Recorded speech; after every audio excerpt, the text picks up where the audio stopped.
Hi నేను సతీష్. ఈ వీడియోలో ఏంటంటే ప్రీ ఓటింగ్ అఫీషియల్గా ఇంకా ఒపీనియన్ పోల్స్ అయితే పెట్టలేదు కదా, ఓటింగ్ పోల్స్ అయితే పెట్టలేదు కదా బిగ్ బాస్. బట్ ఇదేంటంటే ముందుగా మనకున్న సమాచారం మేరకు ఎవరెవరు ఓటింగ్లోకి వచ్చేసారంటే 6 వచ్చేసారు కనుక ఈ 6కి సంబంధించి రకరకాల ఓటింగ్ జరుగుతూ ఉంటుంది. ఒకటి బాట్స్ ద్వారా వెబ్సైట్స్లో మోత మోగిస్తూ ఉంటారు, 2 పిఆర్ టీమ్స్ ఇటు యూట్యూబ్లో అటు వెబ్సైట్స్లో అట్లాగే ఆల్ సోషల్ మీడియాలో కూడా గట్టిగా ప్రయత్నం చేస్తూ తమ ఎవరైతే డీల్ మాట్లాడుకుంటారో వాళ్ళ కంటెస్టెంట్కి ఫేవరెట్ కంటెస్టెంట్ కోసం అగ్రిమెంట్ ప్రకారం వాళ్ళ కోసం వాళ్ళ లెవెల్ బెస్ట్ అయితే చేస్తారు. సో ఆ రకమైన ఓట్స్. మూడోది ఏంటంటే రియల్ ఫ్యాన్స్, అంటే బిగ్ బాస్ హౌస్లోకి అడుగుపెట్టాక ఒక కంటెస్టెంట్గా వాళ్ళ గేమ్ చూసి కనెక్ట్ అయ్యి ఓట్లు వేసేవాళ్ళు అట్లా వాళ్ళు. ఇక 4వది ఏంటంటే ప్రీ ఎగ్జిస్టింగ్ ఫ్యాన్ బేస్, ముందుగానే వాళ్ళు ఏదో ఒక ప్రొఫెషన్లో కనెక్ట్ అవ్వడం వల్ల చూడడం వల్ల వాళ్ళ గురించి ఏదో ఒక యాంగిల్లో ఒక సాఫ్ట్ కార్నర్ ఒక పాజిటివ్ ఒపీనియన్ ఏర్పడి అభిమానులుగా ఏర్పడతారు. అట్లా ఇలా ఇన్ని రకాలుగా ఓటింగ్ జరుగుతూ ఉంటుంది కనుక అయితే నేను ఇప్పుడు ఇక్కడ చెబుతున్నది కూడా ఏంటంటే ఒక యూట్యూబ్ కానీ వాళ్ళ వెబ్సైట్స్ కావచ్చు, లేకపోతే ఇన్స్టా కావచ్చు, ఫేస్బుక్, ట్విట్టర్, ఇట్లా అన్ని సోషల్ మీడియా ఛానల్స్ అన్నింటిలో జరిగేది యావరేజ్ తీసుకొని ప్రస్తుతానికి ఉన్నది. ఈ వీక్ ఇంకా అఫీషియల్ ఓటింగ్ స్టార్ట్ అయ్యాక పర్సంటేజ్లు అటు ఇటు ఖచ్చితంగా అవుతాయి. కానీ ప్రస్తుతానికి ఎవరు రిస్క్లో ఉన్నారు, ఎవరు బాటంలో ఉన్నారు, ఎవరు టాప్లో ఉన్నారు అనేది అనలైజ్ చేస్తా. అట్లాగే వీడియో చూసే ముందు లైక్ కొట్టండి. అసలు ఇంకోటి ఏంటంటే శ్రీజ రీఎంట్రీ అవకాశం ఉందో లేదంటే ఖచ్చితంగా బిగ్ బాస్ ఒక 6 రకాల స్పెషల్ పవర్స్ ఇచ్చి పంపించాడు కదా, దానికి మించిన పవర్ మీ చేతుల్లోనే ఉంది. మరి మీరు తలుచుకుంటే ఏదైనా చేయొచ్చు. ఎందుకంటే ప్రేక్షక దేవుళ్ళు అంటారు కదా, అది బిగ్ బాస్ షోకైనా కావచ్చు, సినిమాలకైనా కావచ్చు, సీరియల్కైనా కావచ్చు, నా రివ్యూస్కైనా కావచ్చు, ఎవరికైనా సరే ఆడియన్స్ ప్రేక్షక దేవుళ్ళే ముఖ్యం. సో వాళ్ళు తలుచుకుంటే ఏదైనా సాధ్యమే. మరి ఎట్లా సాధ్యం, అసలు సాధ్యం ఉందో లేదా అనేది కూడా ఇప్పటికీ ఒక వీడియో అనలైజ్ చేసి జర్నలిస్ట్ సతీష్ ఛానల్ అప్లోడ్ చేస్తాం. ఆ వీడియో చూడండి, చాలా ఇంట్రెస్ట్గా ఉంటుంది. ఇక ఈ వీడియోలో ఏంటంటే ఓటింగ్ ప్రకారం చూసుకుంటే తనూజ ఒక 35% ఓటింగ్తో ఫస్ట్ ప్లేస్లో ఉంది. బేసిక్గా ఆవిడకి ఏంటంటే సీరియల్ ఫాలోవర్స్ నుంచి కూడా ఫాలోయింగ్ ఉండడం కావచ్చు, అట్లాగే కర్ణాటక ప్లస్ ఆంధ్ర, తెలంగాణ 3 రాష్ట్రాల ఓట్లు కూడా పడతా ఉన్నాయి. మహిళా ప్రేక్షకులు ఫ్యాన్స్ ఉన్నారు. హౌస్లోకి వచ్చాక ఆ అమ్మాయిని ఇష్టపడే వాళ్ళు కూడా ఉంటారు కనుక ఆట చూసి ఆ రకంగా. పైగా కళ్యాణ్ కూడా ఈ వారం నామినేషన్లో లేడు. వీళ్ళిద్దరు కాంబినేషన్ కోరుకునే వాళ్ళు, అతను నామినేషన్లో లేకపోవడం కూడా ఓట్లు షేర్ అయితే ప్రస్తుతానికి 35, ఇంకా పెరిగే ఛాన్స్ ఉంది తప్ప తగ్గే ఛాన్స్ కూడా లేదు. ఇక 2వ ప్లేస్లో ఎవరంటే భరణి ఉన్నాడు. ఈయనకి ఒక 17-18% జరుగుతుంది. ఇతడు కూడా సీరియల్ ఆర్టిస్ట్గా సీనియర్ యాక్టరే. అయితే సేఫ్ గేమ్ వల్ల నష్టపోతా ఉన్నాడు. ఫస్ట్ 3 వారాలు ఒక లెక్క. ఎందుకంటే నిన్న ఆయన వైల్డ్ కార్డులో వచ్చేటప్పుడు నన్ను టార్గెట్ చేసి నానా మాట్లాడిన వాళ్ళందరూ కూడా వెళ్ళిపోయారు. సో ఎలిమినేట్ అయిపోతున్నారు, వరుసగా వెళ్ళిపోతున్నారంటే అది అయిపోయి, అది చరిత్ర. ఇప్పుడు ఆ పరిస్థితి లేదు. ఖచ్చితంగా గేమ్ ఆడాల్సిందే, తనేంటో ప్రూవ్ చేసుకోవాల్సిందే. మెయిన్ సేఫ్ గేమ్ ఏదైతే ఉందో దాన్ని విడిచిపెట్టాల్సిందే, లేకపోతే కష్టం. ప్రస్తుతానికి ఇంకా మిగతా మెయిన్ కంటెస్టెంట్స్ ఎవరు, సంజన కావచ్చు, ఎమ్మెన్యేల్ కావచ్చు, వీళ్ళందరూ కళ్యాణ్ వీళ్ళందరూ నామినేషన్లో లేరు కనుక ఈ ఓటింగ్ 18%, లేకపోతే ఇందులో సగం కూడా వస్తుందో రాదనే పరిస్థితి. ఇంకా అసలైన అఫీషియల్ ఓటింగ్ స్టార్ట్ అయ్యాక కూడా చూద్దాం. కానీ ప్రస్తుతానికైతే భరణి కూడా ఈ వారం సేఫ్ జోనే. ఇక 3వ ప్లేస్లో సుమన్ శెట్టి, అతనికి 15% అయితే ఓటింగ్ జరుగుతుంది. నిన్న అంతా ఎట్లా అంటే ఒక సింపుల్ ఎగ్జాంపుల్ చెబుతా.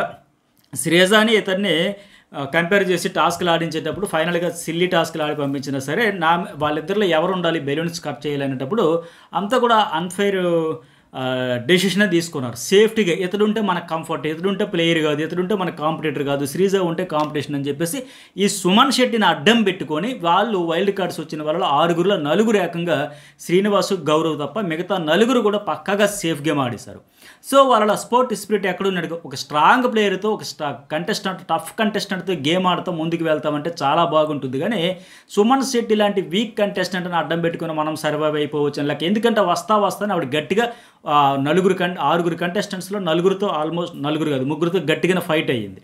మిగతా ఆ 3 కూడా అందుకే ఆవిడకి యాంటీగా అపోనెంట్గా ఓటు వేశారు, ఆవిడని పంపించేస్తారు. అఫ్కోర్స్ ఆవిడ టాస్క్లో గెలిచినా సరే నాగార్జున గారు అక్కడ చూడలేదు, బిగ్ బాస్ టీం కావాలని చేసింది, కానీ మొత్తానికి అన్ఫెయిర్ అయితే జరిగిపోయింది. సరే, ఇక ఆ విషయం పక్కన పెడితే ఇక్కడ నిఖిల్ ఏం చెప్పాడు, కళ్యాణ్ నిఖిల్కి శ్రీజకి ఎందుకు వచ్చిందంటే సుమన్ శెట్టిని కాపాడే విషయంలో ఇక్కడ ఎట్లా వచ్చిందంటే వీళ్ళ ప్లే గురించి చెప్పదు. ఇక్కడ ఓటింగ్ వీడియో కదా, దీని గురించే మాట్లాడదు. నిఖిల్ ఎందుకు సుమన్ శెట్టికి సపోర్ట్ చేశాడు, శ్రీజ కంటే ఇతడు ఎట్లా బెటర్ అనిపించాడు అంటే సింపుల్ అండి.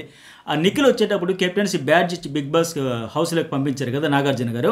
నువ్వు కళ్యాణ్ కెప్టెన్సీ తనకి బ్యాడ్జ్ తీసుకెళ్ళి స్టోర్ రూమ్లో పెట్టించేసినట్టయితే నువ్వు కెప్టెన్ అవుతావు, సో నీకు మంచి అవకాశం వచ్చిందని పంపించేటప్పుడు ఆ శ్రీజ గట్టిగా అడ్డుకుంది. అరే కళ్యాణ్ తీసేయబోతుంటారే, నువ్వు బిగ్ బాస్ గారు చెప్పారా, నాగార్జున గారు చెప్పారా అనేసి కళ్యాణ్కి తనూజ అండ్ శ్రీజ అడ్డుకోవడంతో నిఖిల్ టాస్క్ ఫెయిల్ అయిపోయాయి.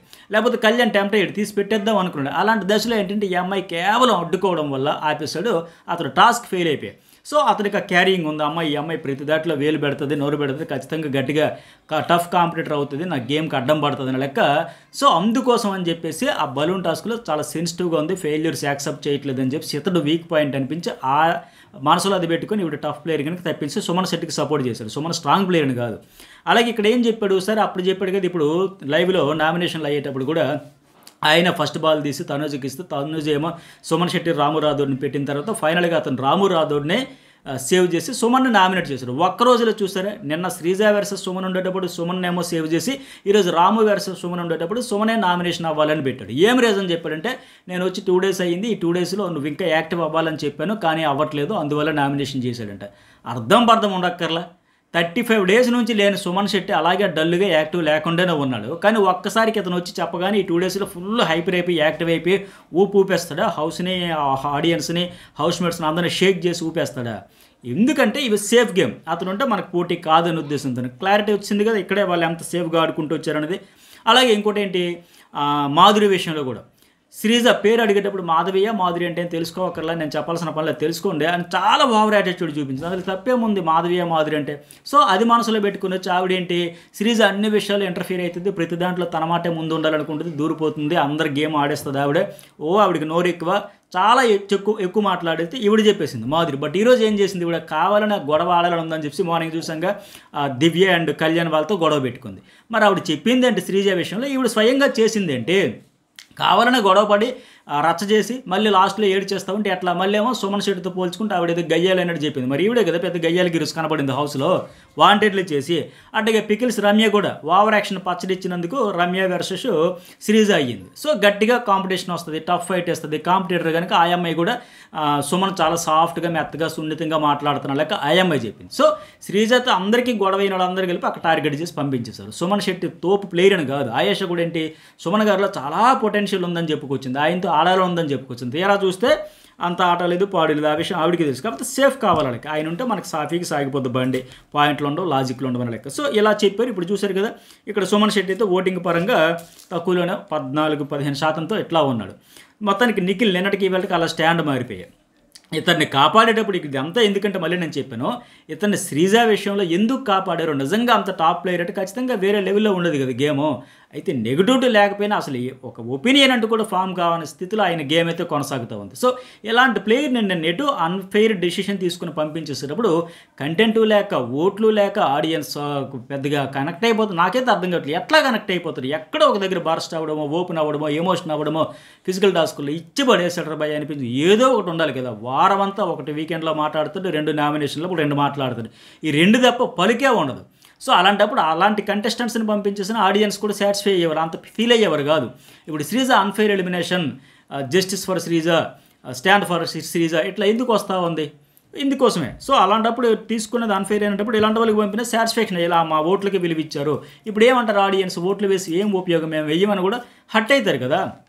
సో కనీసం ఆ మాట కూడా చెప్పలేకుండా పంపించేదారు కనుక తీసుకునేది ఎప్పుడు వ్రతమైనా జడ్డాలి, ఫలమైనా దక్కాలి. ఇక్కడ వ్రతము జడింది, ఫలము దక్కింది. ఫలము చెడింది బిగ్ బాస్ టీంకి. ఏదో ఒకటి చేసినా బాగుంటుంది, 2 పోయినాయి. అట్లాగే నెక్స్ట్ వన్ ఇంకెవరు, డీమోన్ పవన్. ఇతను ఒక 11%తో ఉన్నాడు. రీతు నామినేషన్లోకి రాకపోవడం వల్ల రీతు పిఆర్ కావచ్చు, రీతు ఫ్యాన్స్ కావచ్చు ఒక 3-4% ఓటింగ్ షేర్ అయినా. ఇతనికి లాస్ట్ వీక్లో బాటంలో ఉన్నాడు కదా, ఇద్దరు ఉండేటప్పుడు ఒక 6 అట్లా ఉండేది.